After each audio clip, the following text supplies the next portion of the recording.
They say the American dream is for everyone. But what happens when you finally make it out, only to be treated like you don't belong? When your success becomes a threat, and your skin color is all they see? This is not just a story. This is a warning. Tonight, a man comes face to face with a reality no amount of money can erase. His name is Malik Thompson, and this is the night the gate to his own mansion became a line he wasn't allowed to cross. Malik Thompson was no stranger to struggle. Born and raised in South Atlanta, he'd seen it all: poverty, violence, abandonment. But he clawed his way out, coding at 15, full ride at MIT. Now the CEO of a tech firm valued at over $100 million. Malik wasn't just rich, he was rebuilding his community. That morning he cut the ribbon on a new tech center for underprivileged youth. A safe space with computers, mentorships, and real opportunity. For Malik, it was more than charity. It was legacy. They cheered his name, but by nightfall those cheers would turn into sirens.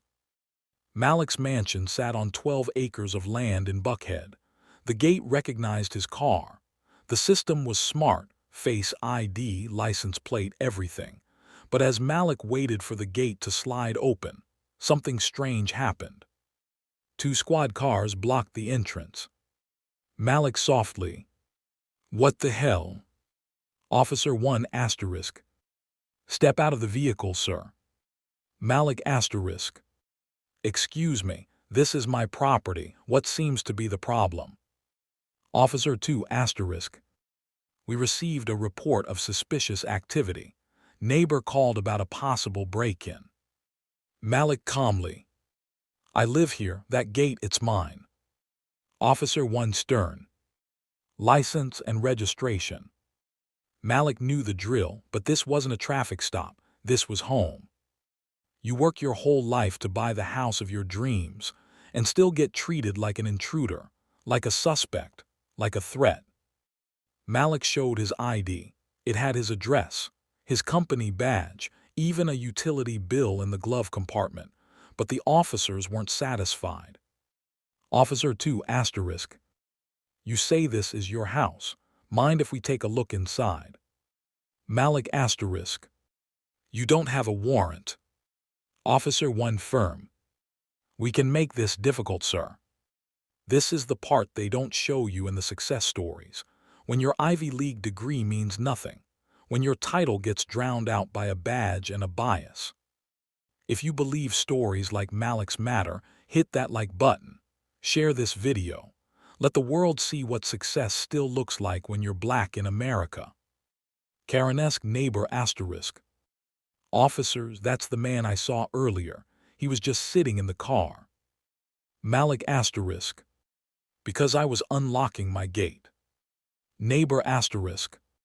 "I've never seen him before." Malik asterisk. "Ma'am, I've lived here for 3 years." The officers looked uneasy now. One began to check records on his tablet. Malik stood still, hands visible, shoulders tense.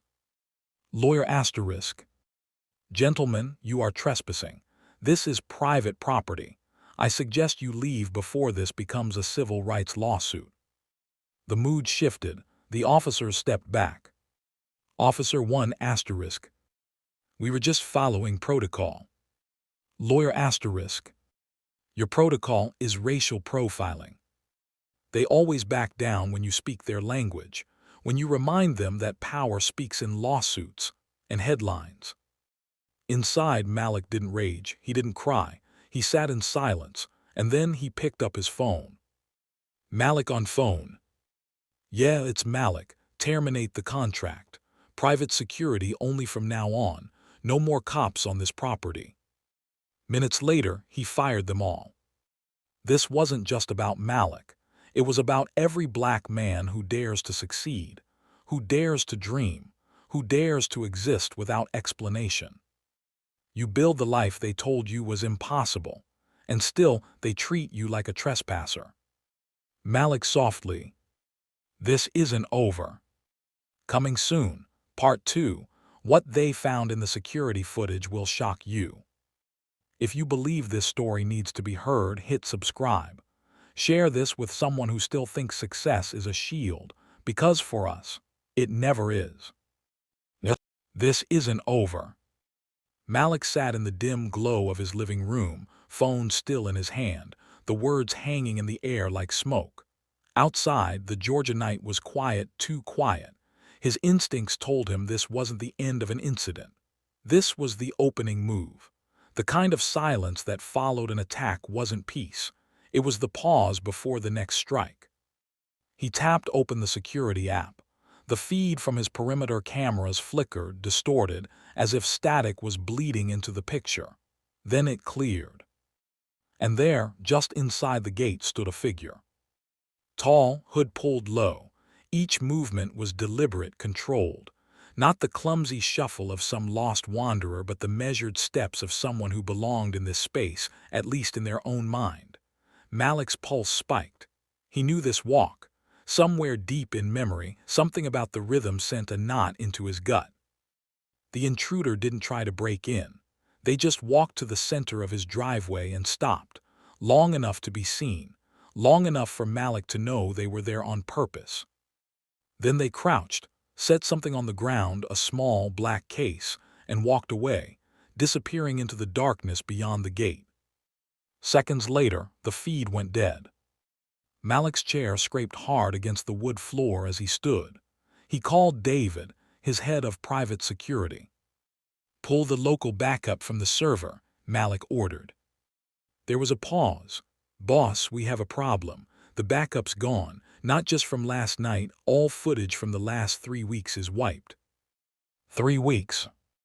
That covered the night of the fake cop stop. The day before the tech center opening. The day he signed a 7-figure deal that made enemies in the city. Malik's voice dropped. "That system was air-gapped. You told me nobody outside could touch it." David's tone was tight now, unless they had physical access. The next morning, Malik sat in Angela's downtown office, a stack of legal documents between them. Angela, sharp, relentless, the kind of lawyer who smiled only when she was about to ruin someone, pushed a thin folder toward him. "You're not going to like this," she said. Inside was a property deed for a massive development outside the city. A shell corporation had tried to buy Malik's mansion 3 months ago. He'd refused. The signature on the offer, the same as the one that authorized the fake cops to investigate him. Angela leaned back. "This isn't random. Someone wants your land, badly enough to fake police action, badly enough to make you feel unsafe in your own home." Malik didn't need it spelled out. It was intimidation, and it was working, at least on the neighbors. By midday, Malik was walking door to door on his street.